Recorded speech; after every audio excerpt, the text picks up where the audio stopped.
Endurance Junkie Podcast, episode 93.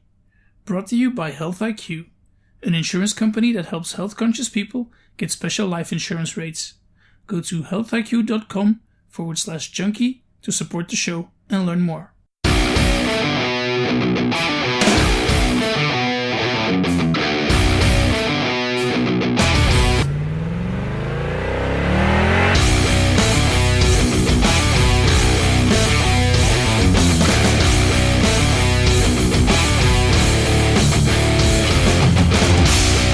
Hey Junkie, what's up? Thanks for joining me on a new episode of the Endurance Junkie Podcast, the show where I will be interviewing some of the fastest, smartest, and most inspiring people active in the endurance world today.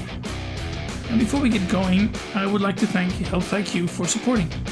Now, many people in the endurance community have had trouble with how much they pay for their life insurance. Despite their own health-conscious lifestyle, they might get penalized for family history and BMI and other stuff like that. Well, Health IQ is a company that has decided to change all that, and they will gladly offer you much sharper rates on your life insurance. So if you want to learn more and get a free quote, just head over to healthiq.com/junkie. That's healthiq.com/junkie to learn more and maybe save over $1,000 on your yearly premium. John Kelly is an ultra runner with a triathlon habit. In April of last year, John became only the 15th person in history to finish the infamous Barkley Marathons, finishing in a time of 59 hours and 30 minutes, just half an hour short of the 60-hour race cutoff. 6 months later, John finished 61st overall at the Ironman World Championships in Kona, including a marathon run split of 3 hours and 42 seconds. So hi John, thanks for coming on the show. Can you start off by telling us a bit about yourself and your sporting background and how you ended up in endurance sports? Hi, thanks for having me. Excited to be here. I like to call myself an ultra runner with a triathlon problem. So I started primarily as a runner, grew up, loved doing it as a kid, ran high school cross country and track, then essentially took a decade off while I was in college and grad school. Didn't really do anything other than a few intramural sports. Got back to it, really wanted to see what I could do in a marathon while I could still do it. Took about a year doing that, and then gradually kind of things spread into trail running and ultra running and triathlon as I continued to want to explore what my limits were and what I could do. Okay, so were you competitive as a kid then in the sports that you did?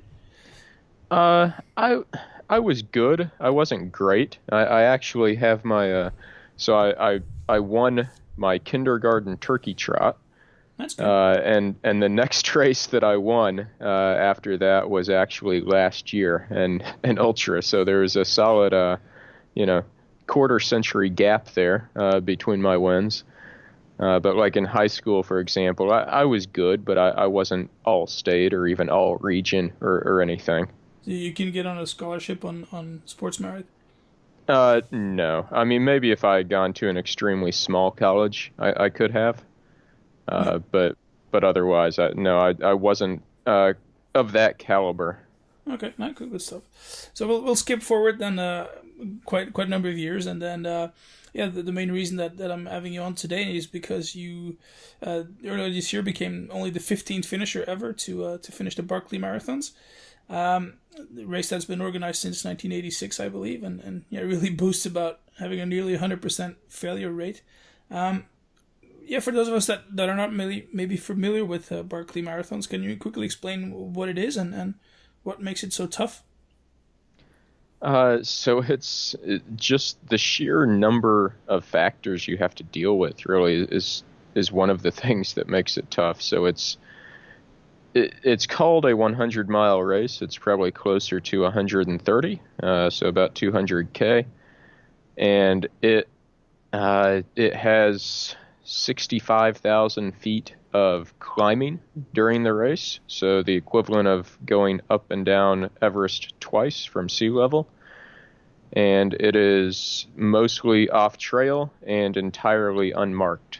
So you have to factor in navigation, briars and other obstacles that you have to deal with, even some high walls that you have to climb.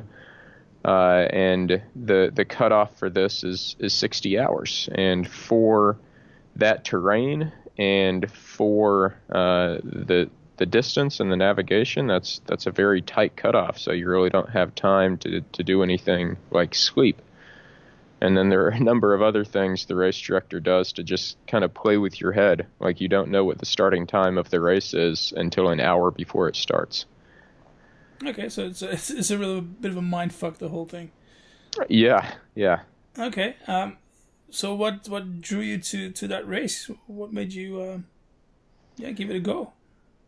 So as two things really. One is I grew up in middle of nowhere, rural East Tennessee, and this race just so happens to take place right across the street from where I grew up, and so those are my mountains. That's my home, and it really meant a lot to me to go back and compete in those mountains, especially in such a small, tight-knit community that's out there. The other is that as I mentioned, as I really got back into running and really kind of explored what my limits were, and discovered that the longer and the harder things got, the better I did. As I mentioned, I was good but not great in high school, and that was at like racing 5Ks. So kind of the longer and the tougher things got, the better I performed. And so Barkley was kind of the natural endpoint of me exploring what I could achieve and what I could do. Okay. Had you done any other ultras prior to Barkley? Because I mean, you can go from building up fitness again and running a marathon, and then maybe running a 50K or an 100K, but then going to Barkley is something else. Yes. So it's not comparable to anything else I've ever done. And going into Barkley that first time, which this was before Barkley had really exploded so much in popularity. It was before the documentary came out. It actually was my first official ultra. I had done a lot of trail running and kind of fat ass events, which one events that are kind of just official, nothing more really than official group runs, and a whole lot of multi-day backpacking and the like. But as far as official ultras, I didn't have much in that area. Okay. So how did you prepare for such an event then? The first year or this past year? No, you can go talk about 2015, 2016, 2017, and what you've learned over the years. Yeah, so 2015, I didn't really know what I gotten myself into when I learned I got in. So it was kind of just looking at every hill and saying, well, there's a hill, I should run up that hill. Where are more, I just focused on trying to find hills to run. And as I progressed the past couple of years, it became a matter of really optimizing the efficiency of my training, of being able to get in the best I could in as little time as I could, especially as family grew. So it became a lot of doing workouts as part of my commute. And really, I would say during the week, training wasn't a lot different than it would be for other ultras. And then on the weekend, I went and just hit massive, extremely long hill repeat sets in the morning. We're talking, I had a hill in the woods that was 95 feet up and 1/20th of a mile. So I would do 10 repeats on that, and it would get me a mile and 950 feet of climbing. and I might do that 120 plus times on a Saturday morning. Okay. But that didn't turn out to be the best preparation? No, I mean, it worked. It obviously got the job done. And training to me is one of those things where you really know, you never know what's the best. I mean, you can look at your results and see if you were successful, but you never know if you could have done even better had you trained differently, because you're an N of one. You're your own body, and who's to say that someone like, Usain Bolt wouldn't have been even faster had he trained in some slightly different way, even though he was the best. Yeah. Okay. So were you able to train on the course then, or are you based somewhere else now?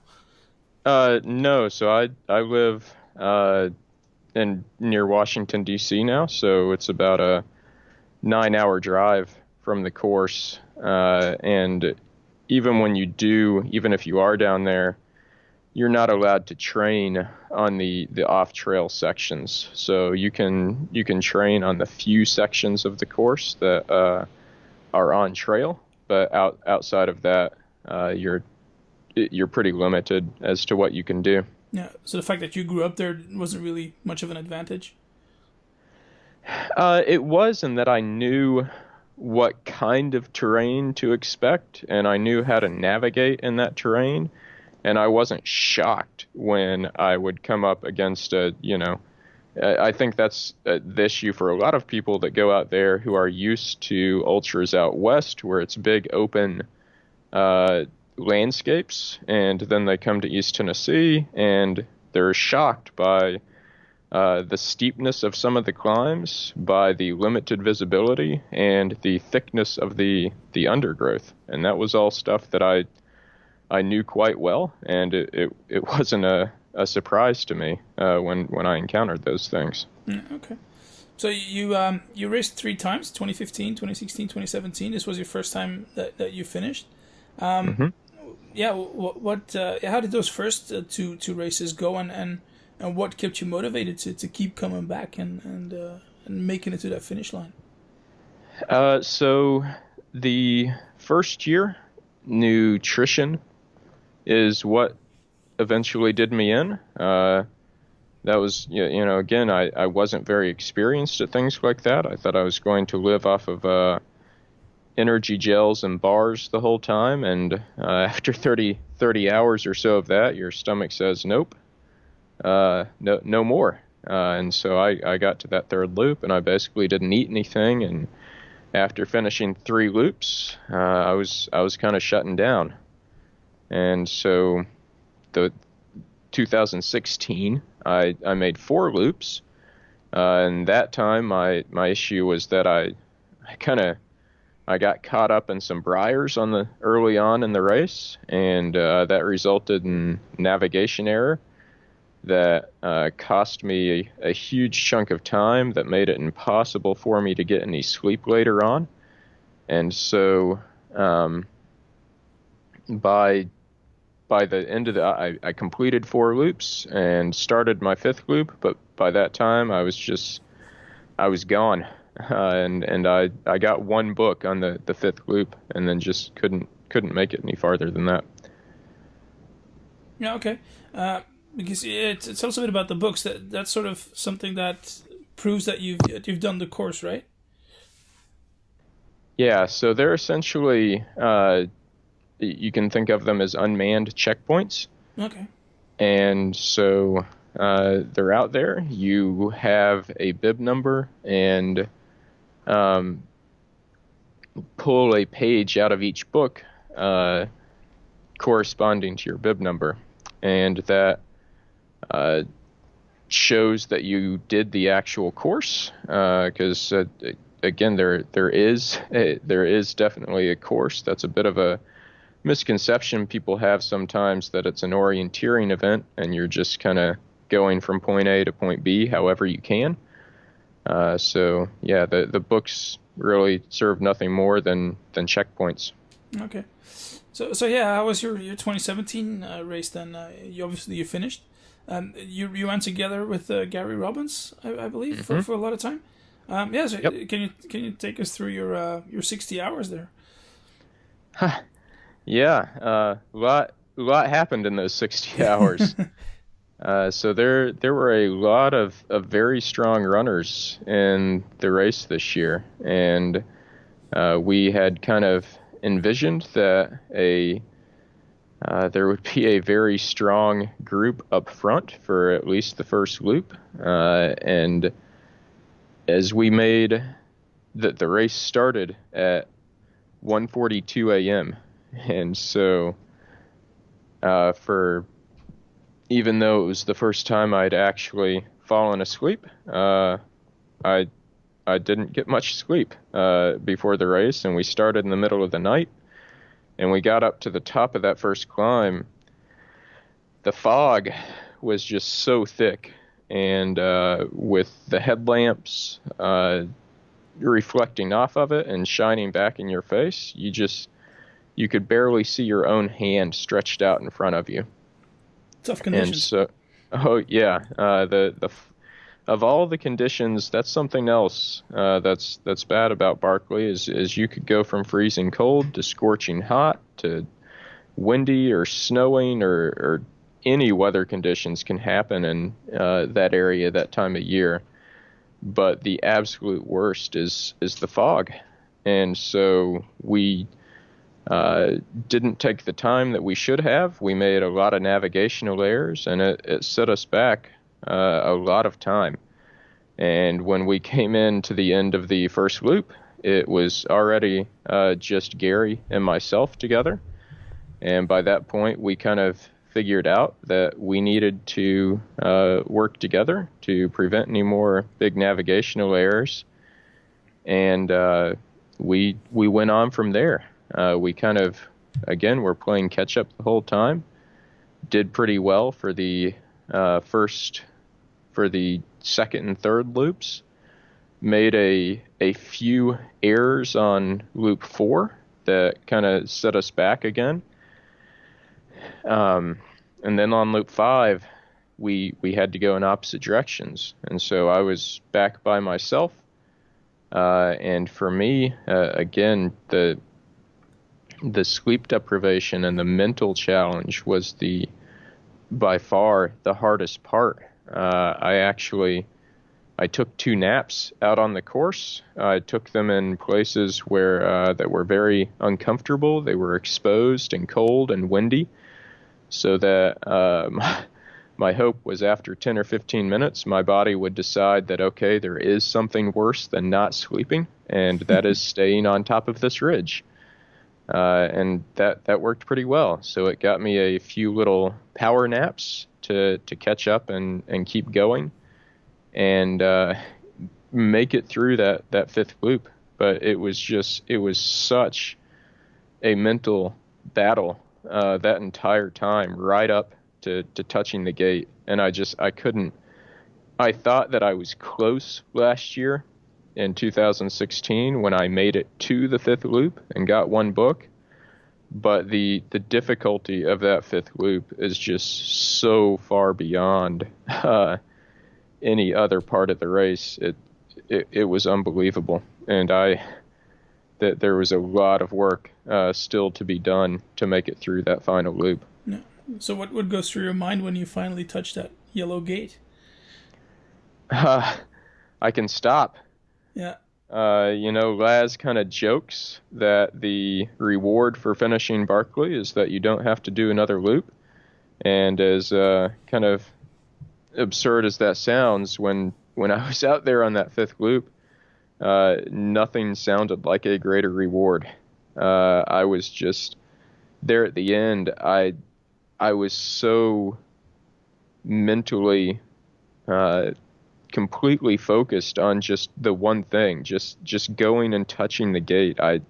All I could do was concentrate on that one thing. If I let my mind drift at all, I was worried I was going to fall asleep or forget what I was doing.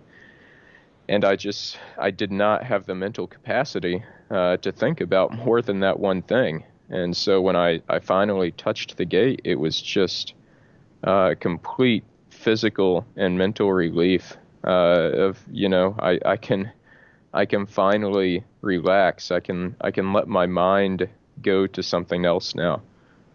Okay, and is Barkley something that's done for you now, or are you going back and trying to improve, or is it a closed chapter? So I'm definitely not doing next year. So I am looking forward to kind of taking a bit of time for other things and seeing the race from the other side. I'll be back there crewing and helping out in camp. So I haven't really gotten to see much of the race from that perspective. I don't know about the future. I won't say for sure either direction. So we'll see. Okay. So, and how did you recover from such an ordeal? I mean, 60 hours out there. You arrive at that gate. You're mentally, physically exhausted. Yeah, I can imagine that for the first couple of days you can hardly walk. And yeah, what goes inside your mind? So I mean, it was very much the mental recovery that took longer than the physical. Okay. The sleep deprivation took quite a while. As you know, people would like to think that after something like that, you can just go sleep for 40 hours straight. But life was still happening while I was out there in the woods. I had to catch up on work and other things, and your body is just so keyed up after something like that even though you're exhausted, sleeping well isn't easy.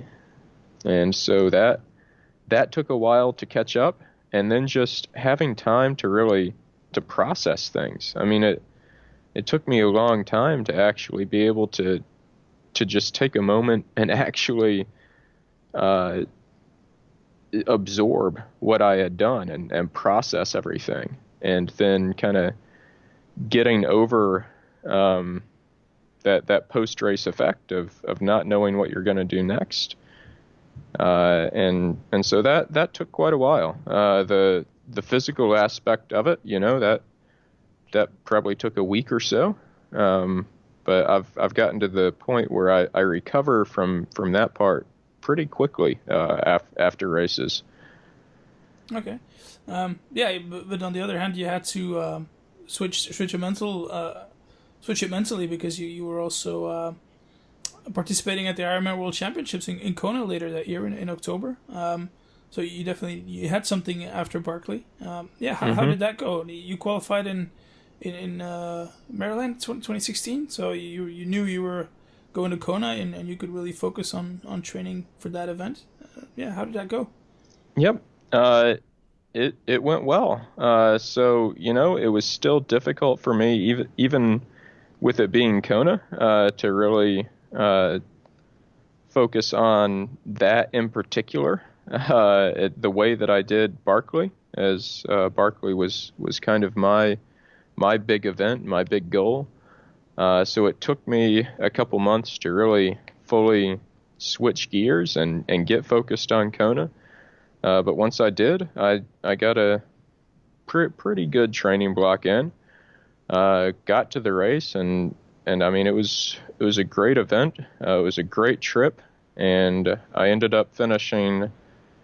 So I was 60th overall, 26th amateur, and I think I had the second fastest amateur run. I came out of the water in 850 something place, and then worked my way up from there. So I still have quite a bit of work to do on my swimming ability. Yeah. Okay. Yeah, I guess you can't compare the two events. I mean, probably one loop would equal an Ironman, more or less, no? Yeah, so this is actually it's a question that people have asked me many times, and so I've felt compelled to come up with an answer, and essentially what I say at this point is completing an Ironman is about the equivalent of completing a Barkley loop in any amount of time. And qualifying for Kona is about the equivalent, I would say, of a Barkley fun run. That's 3 loops, right? Yeah. Yep. Yeah. So, but the physical toll and the mental toll that they take on you is much different. And then as far as, those fourth and fifth loops are just so much more difficult. There's really, I don't think, anything in the triathlon world to compare it to. Obviously I haven't done anything like win Kona. But again, just the mental toll and the physical toll that Barkley takes on you is quite different. Yeah. So what are the goals then for 2018 and beyond? Is it towards running, or is it more triathlon focused? So I think I've got one more year of serious triathlon left. I have a lot of running goals, a lot of ultra running goals. I have a few left in triathlon, and so this year I really, well, I guess next year, I really want to focus on those, see what I'm capable of in triathlon, really kind of giving it my all for a year. And so I've got the long course World Championship is in July over in Denmark, and then I'm going to try to qualify for Kona again and head back there one more time, work on my swimming, and then hopefully see what I can do if I can not come out of the water 800 spots back. So why do you say you got one more year left in triathlon? There's just a lot more goals that I have in ultra running. That's where my heart and my bigger passion is. Okay. And I to do the things to really again achieve what I feel is the best that I can possibly achieve. It's impossible to do both at the same time. The past few years, I've kind of done triathlon in the summer and ultras in the winter, and splitting it up like that has worked fairly well. But there are a lot of summer ultras that I want to do, and there's just no way that I can compete the way that I want to compete without focusing my training on one of the two. Okay, so you're talking about Western States and hard rock and that type of events? Yeah, hard rock, UTMB, okay. The ones that. So again, what I really excel at are the longer, harder races with a lot of climbing. So I would love to do Western States, although it's not nearly as much in my wheelhouse as something like hard rock or UTMB is. Okay. And then quite a few smaller races and potentially some of the longer ones as well. I always butcher the pronunciation of this name, but Tour des Géants is one that really appeals to me. Okay. Marathon des Sables? Yeah, I'm not as big of a fan of the stage races or the hot ones. Yeah. So ones like that and Badwater don't really appeal to me too much, but we'll see. Yeah, maybe one day. Yeah, race to your strengths. That's for sure. It's a good attitude. All right. Thanks for your time, John. How can people get in touch with you if they want to? So I've got a blog at randomforestrunner.com, and most of my social media handles are the same, and they're listed on the blog. So feel free to reach out through however people like. All right, cool. I'll put the links up on the show notes page. Feel free to give some love to your sponsors if you have any.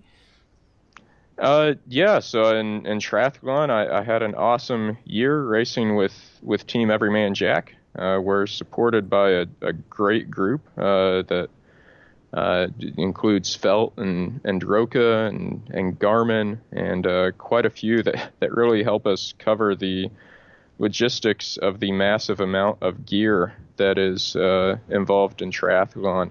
And now going into ultra season, kind of the gear I've relied on for years now, the Hammer Nutrition and Ultimate Direction and La Sportiva are the key ones. All right, perfect. I'll put those links up as well.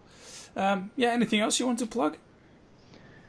No, I think that this is great. I really enjoyed my time here, and again, if anyone wants to get in touch, feel free.